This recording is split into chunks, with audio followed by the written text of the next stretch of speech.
Okay. So, ito siyang hydrometer. Imo sa itong i-plot. When you plot it, you have this plotting paper or graphing paper. Imong plotting, imo itong i-sumpay dire. Gagmay naman kaayo to. Yeah, remember that in the hydrometer analysis, the soil that you use there is that portion that is nasawd sa pan. That is percent or portion of kwan that passes through the number 200 sieve. Kay number 200 naman ang naa sa atong laboratory. So, itong gagmay na kaayo that pass through, mo to atong gi-subject to hydrometer analysis. When we plot it, ato itong isumpay dire. Okay, so you have the mechanical analysis by sieve, sieving, and imo isumpay dire is the hydrometer result. The plotting of the distribution curve that you continued here using the hydrometer. Okay. So we have the D60, D30 mano. What are these? They are what you call the parameters for particle size distribution curve can be used to determine these parameters. Okay. Unsa maning D10? Unsa to ning D? Diameter of 10% finer. This parameter is the diameter in the particle size distribution curve corresponding to 10% finer. The effective size, you call this as effective size. Di nini mo basahon og D10. Effective size of a granular soil is good measure. You can make use of it to estimate the hydraulic conductivity and drainage through the soil. Okay, another name or term for hydraulic conductivity, di niya mo kasabot kaayo ang hydraulic conductivity, no? Ato na lang mong kuanan, permeability. Wala pa gali gid mo kasabot og permeability. Soil being permeable, it allows water to pass through the void spaces. Sa to'y atong assumption in the soil, I moingon ko unsay atong assumption. Now, this is the second time nga murag maka-lecture ko. This one is video, the other one was meeting. Ngayon ko, moingon ko nga ang atong soil has voids. Now, these voids are interconnected. Nagkasumpay-sumpay ning atong voids. Kay dili gani magsumpay-sumpay, di gyud na molusot ang tubig sa imong soil. Di na mo flow through. Oh. Kung panalitan na kay void niya, then close kay siya, o di na siya mulusot. Dili permeable imong kuan. If dili siya permeable, giunsa man pagsuod sa imong water through the voids. Di ba? So, that is one assumption nato sa atong soil, that all the void spaces are interconnected. So, in that case, the soil allows the water to flow through, or because of that interconnection of the voids, the water can flow through the soil. Okay. Uniformity coefficient CU. So, this is not just C sub U. What we call this term is called uniformity coefficient. This parameter is defined by the ratio of the diameter at 60% passing to the diameter at 10% passing. So you have D60 here is diameter corresponding to 60% passing or 60% finer. Then we have the C sub C, coefficient of gradation. This parameter can be defined with the ratio of the D30, which is raised to power 2 or squared, divided by the product of the diameter of the 60% and the diameter of the 10% passing. This is coefficient of gradation. When we talk of gradation, it's grading sa imong soil. Kung grading sa atong soil, unsa may meaning ana? Kanang ang grades niya ba, how the soil particle sizes are represented. Naa ba ka anang smaller, then nagka bigger hantod bigger, or gikan sa bigger nagka smaller hantod the smallest. All the diameters represented, present ba anang inyong soil. So that is represented ang tanang diameter sa inyong soil. That's what you call a well-graded soil. Then you have the S sub O sorting coefficient. This parameter is another measure of uniformity and is generally encountered in geologic works. So this time, this is now the use of the D75 and D25. Most likely, kaning sorting coefficient, it's not asked and in some of the problems. The most important are the 1, 2, and 3. The effective size, the coefficient of gradation, and the uniformity coefficient. Okay, now, balik ta sa atong particle size distribution curve. Okay, now take note.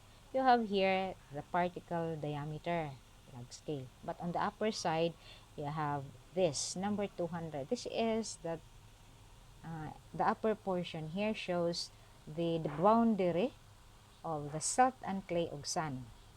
So, on this side, we can have 200 kani ang diameter. On this side is the salt and clay, and this side is sand.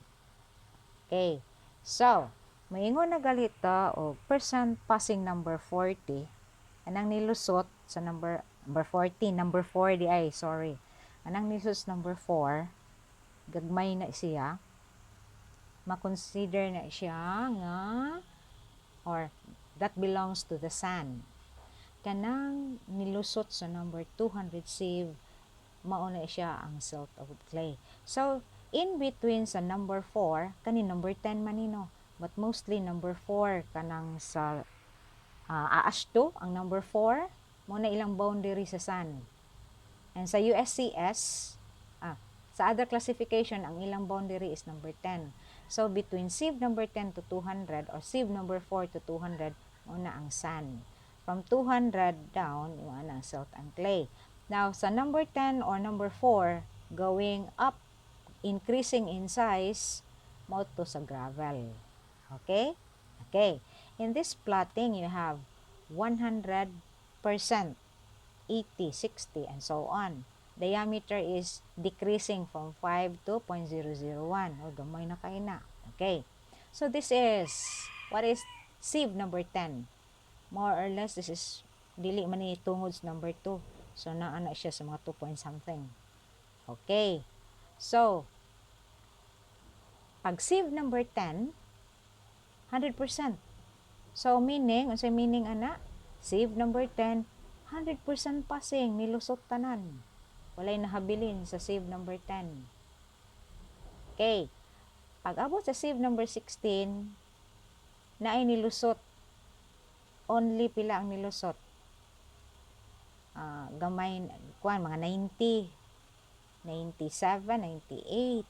Then, number 30, daghan ang nilusot, no? Kani, daghan ang nilusot. Kani, daghan, mas daghan ang nilusot, no? Kay nagkagamay man. Our sieve diameter here is nagkagamay. So, gamay na lang, nang habilin sila sa ayagan or sa sieve. Mo nang nagkagamay. Katong nahabilin sa sieve, dagko to og diameter. Although they passed through number 16, but they were not able to pass through number 30. Yeah, remember, there is still number 20. So, naapatagay tayo 50 di rin, naapatay 70, 80. But they are only giving us 10, 16, 30, 40, 60, 100, and 200. We don't even have a 270 number sieve. Okay, so we only have pila ni kabuok. But still, they were able to plot the particle size distribution curve. Now, by the way, kaning atong plotting, kaning circular dots, this is sieve analysis, but kaning triangular dots is, kay ang atong sieve hydrometer analysis starts with the soil that passes through the number 200. Mo nang anha diha. Yeah, you are going, the plotting is there, but how can you make a curve like that? So they did not, how can you, if it ends there and it started there, so how can you make a curve that connects this supposedly to that? So, ani ilang curve nga ginahimo. Wala na lang ni nila i-appeal. Curve nga nahimo. This is an ideal curve for the particle size distribution curve. Okay. So 100%. Then kani pila naman ni, this is more or less 60 plus. So ato lang ibutang nga 60. Pangutan-on ta mo. What is the sun percent? Or sun fraction? That's what we call sun fraction. Ang sun fraction nato is pila ni 60. 60%. Kani is 100%. Sun fraction or sun percent of sun is 100 minus 60 is pila ni 40% atong sun fraction. Kay 60% man ang ni kani, when we say 60% finer, 60% gikan diha mao ni ang nilusot 60%. So pila di ay ning imong sun from there to there. So that's 100 minus 60 is 40% ang sun. 40 sun, that's what you call sun fraction. Pangutan-on mo ani, what is the gravel fraction? Percentage of gravel. Uy, ang imong soil, they use number 10. Gamay na kay ng number 10 ha. Kay ang number 4, kuan ko to 4 mm kapin. 100% galiong ninulusot sa gamay na kaayo. Meaning, wala kay gravel. So 0% imong gravel. Ang imong sand is wala to 100%.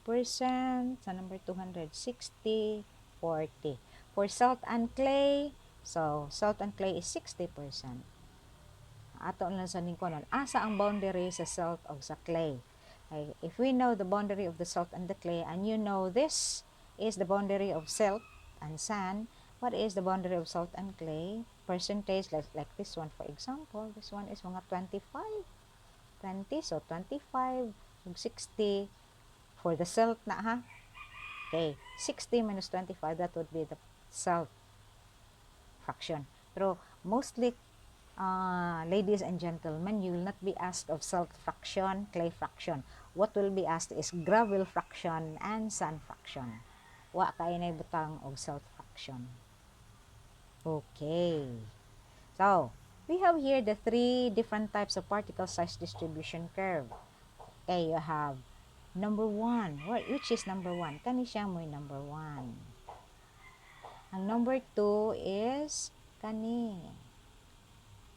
Ang number 3 is kani. So, if those are different types of particle size distribution curve, what do they mean? Okay, kung ari ka sa number 1, kani, mo ni gitawag og poorly graded. Mag-ingon kag what is poorly graded? Meaning, naay 100% ang imong soil, 100 grams, pero it only has or represented what? This size, daghan, the other size, daghan, pero naay portion nga, gamay ra og representation sa iyang sizes. Mao na siya ang poorly graded. Meaning, dili distributed evenly ang ilang percentages sa ilang soil sizes, dili represented evenly by the soil ang sizes. Okay, in well graded, so this is it, nindot kay curve na murag straight, so all the sizes are represented. 10% gamay ra ang finer, yeah. More on 1 mm. Sand man ni 1 mm. Up to 0.05 man ang salt. Okay. So, more on sand ni siya atong kuan. Then, well graded niya. Okay. Ang tanang diameter sa inyong sand, more or less, basta ingon ani nga pagka-curve, maayo nga distribution of sizes. Pero gap graded gali kani siya, meaning ang naay usa or duha or tulo ka diameters that are not there, wa ma-representa so there is a gap. That's why it's called gap graded.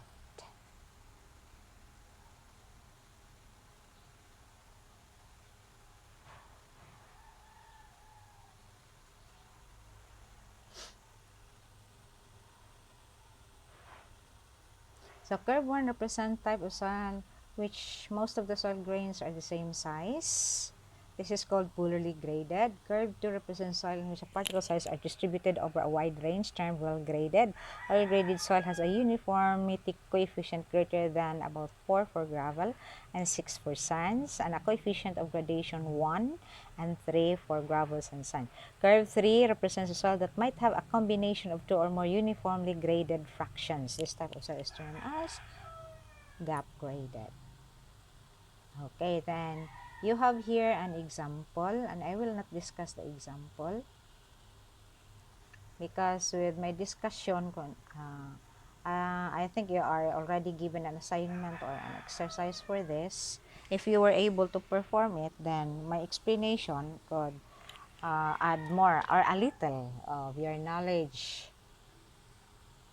And that is if you are interested with this video. Okay?